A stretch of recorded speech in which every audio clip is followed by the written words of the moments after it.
Une victoire et une qualification en FA Cup contre Newcastle afin de préparer la réception de Crystal Palace jeudi soir en Premier League. On en parle tout de suite.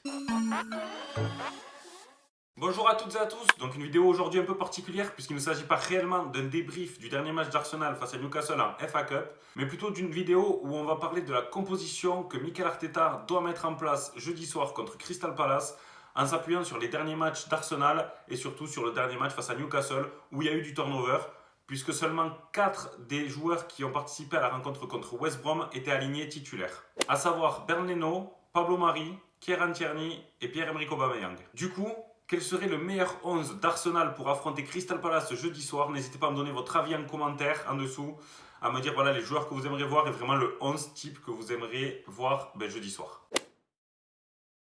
Donc tout d'abord le choix du goal qui pour moi est un choix évident puisque je mettrai Bernd Leno titulaire. On a pu voir que Runarsson était une doublure qui manquait de sérénité. D'ailleurs je pense qu'Arsenal on serait bien inspiré de prendre un gardien soit en prêt soit en achat afin de pouvoir faire respirer Bernd Leno à certains matchs. Donc pour le poste d'arrière droit ça se jouerait entre 3 joueurs, Bellerin, Maitland-Niles et Cédric.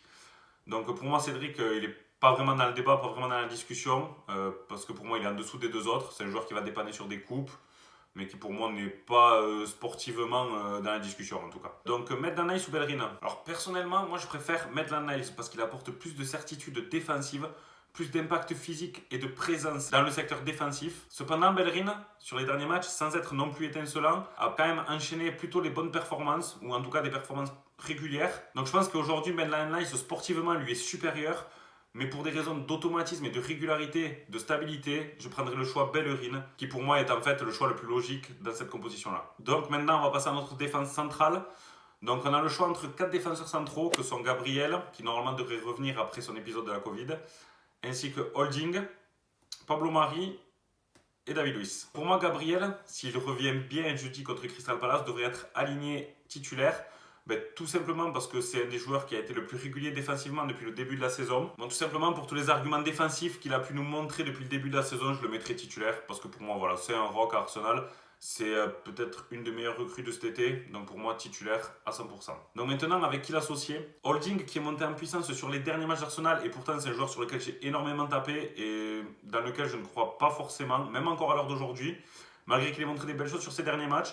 Contre West Brom, il a été impérial, excellent dans la relance, très solide défensivement. Et de l'autre côté, on a Pablo Mari aussi qui a su prendre sa chance et qui a plutôt fait des bons matchs. Mais là aussi, pour des raisons de stabilité, d'automatisme et de régularité, pour avoir plus ou moins toujours le même 11 type, je mettrai Holding titulaire, notamment pour ce qu'il a pu montrer contre West Brom. À confirmer jeudi contre Crystal Palace si c'est lui qui est aligné, ce que du coup j'espère. Donc une défense Holding, Gabriel. À gauche, pour moi, il n'y a vraiment pas de débat possible, c'est Kieran Tierney. Kieran Roberto Carlos Tierney, sans problème. Pour tout ce qui montre match après match, sa régularité, ses qualités de débordement, ses qualités de centre, son attitude qui est toujours irréprochable, son état d'esprit, ses qualités défensives, offensives. Enfin pour moi, peut-être futur capitaine d'Arsenal, en tout cas il en a l'étoffe, clairement. Donc pour le choix maintenant de nos deux milieux axiaux, donc si Partey était présent, je mettrais Partey directement titulaire, ça c'est sûr. Mais normalement il ne sera pas encore rétabli pour le match contre Crystal Palace. Donc moi mon choix numéro 1 titulaire, ça va être Granit Xhaka. Et Dieu sait que j'ai pu utiliser vraiment une centaine d'insultes différentes contre lui depuis qu'il arrive à Arsenal. Mais depuis sa suspension et son carton rouge obtenu contre Burnley, je le trouve assez irréprochable dans son jeu, en tout cas sportivement, même dans son attitude sur le terrain. Il a un jeu qui a vraiment gagné en verticalité sur ses derniers matchs, donc ça le met beaucoup plus en lumière et ça fait énormément de bien à l'équipe, cette verticalité. On a pu le voir notamment contre Newcastle, où sur le second but d'Arsenal, il met une superbe passe dans l'espace à Kieran Tierney. Donc il est vraiment auteur de passe en ce moment qui casse les lignes. Il faut l'avouer, c'est devenu un des métronomes de l'équipe au milieu de terrain. Maintenant, il faut voir s'il est capable d'enchaîner les bonnes performances régulièrement sur le terrain.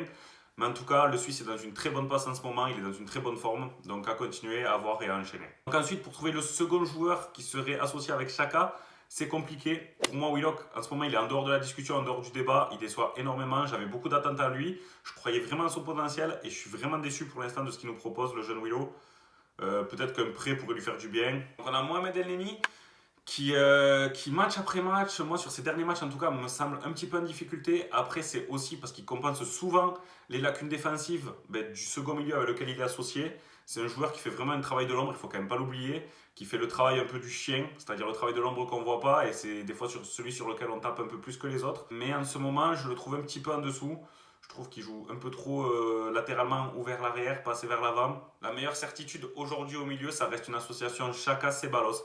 Ceballos qui techniquement est quand même au-dessus de la moyenne. Même si voilà, en ce moment, c'est pas forcément le meilleur Ceballos qu'on peut avoir. Ça reste quand même une valeur sûre au milieu de terrain. Un joueur très technique qui est capable d'éliminer et de casser des lignes. Je pense que les deux ensemble, ça peut faire du bien. Même si c'est vrai que je resalue El Neni qui est capable justement de faire briller Xhaka. Donc à voir. Je pense qu'El Neni ou Ceballos, ça peut être une bonne solution. Les deux avec chacun, en tout cas, moi, ça m'irait pour ce match-là. Maintenant, je préfère quand même voir légèrement Ceballos-Chaka alignés ensemble. Même si personnellement, j'aurais préféré voir un Chaka Partey ou pourquoi pas un Chaka Guendouzi même. Qui pour moi ont des volumes de jeu plus importants et qui donc pourraient assurer une meilleure complémentarité avec Granit Xhaka. Donc on va passer à l'animation offensive qui doit pour moi obligatoirement comporter ces 4 hommes, c'est-à-dire Smith Rowe, Saka, Lacazette et Pierre-Emerick Aubameyang. Martinelli étant blessé en ce moment, il s'est blessé à l'échauffement justement du match de FA Cup contre Newcastle. On espère que c'est pas grave. Alors d'aujourd'hui, j'ai essayé de chercher des informations, j'ai pas réussi à en trouver des fiables. Donc on espère que c'est pas si grave que ça. On espère que ce n'est pas une fracture de la cheville pour Martinelli et qu'il va pouvoir revenir très vite sur les terrains. Donc Saka, Smith Rowe et Lacazette, pourquoi Tout simplement parce que c'est un trio qui parle le même football. On a pu le voir notamment dans le match contre West Brom où Saka était à la conclusion d'un but magnifique initié par les 3 hommes. Et encore plus récemment face à Newcastle où lorsque les 3 se sont retrouvés ensemble sur le terrain, la donne du match a changé et c'est là qu'on a réussi à marquer nos 2 buts. Donc c'est pas un hasard pour moi. Il y a une vraie alchimie entre ces 3 joueurs, des mouvements complémentaires et un jeu définitivement tourné vers l'avant. Et ça fait énormément de bien. Et Emile Smith Rowe qui est, je pense, en fait la pièce du puzzle qui nous manquait. On sait que sur un terrain on peut avoir 10 bons joueurs mais des fois il manque un petit boulon pour que la machine marche et fonctionne bien comme il faut. Et je pense que Emile Smith Rowe, c'est justement ce petit boulon-là qui nous manquait et qui permet à tous les rouages de fonctionner ensemble.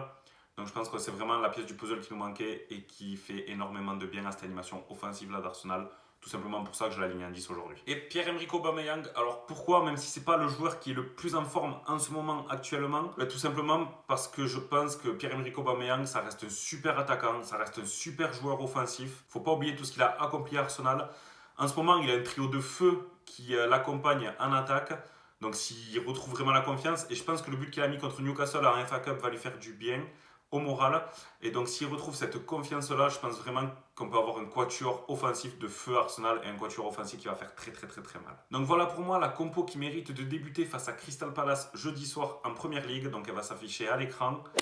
N'hésitez pas encore une fois à me dire ce que vous en pensez en commentaire, les joueurs que vous changeriez, ceux que vous mettriez. N'hésitez pas également à aller checker notre Instagram dans lequel on vous propose les compos qu'on aimerait voir avant les matchs, justement, ainsi que les notes qu'on accorde aux joueurs les lendemains de match. Voilà, on arrive à la fin de cette vidéo. On se retrouve très vite pour une prochaine. D'ici là, portez-vous bien, faites attention à vous et come on Gunners! Donc voilà, on voulait encore une fois, comme d'habitude, vous remercier pour le soutien que vous nous accordez chaque jour.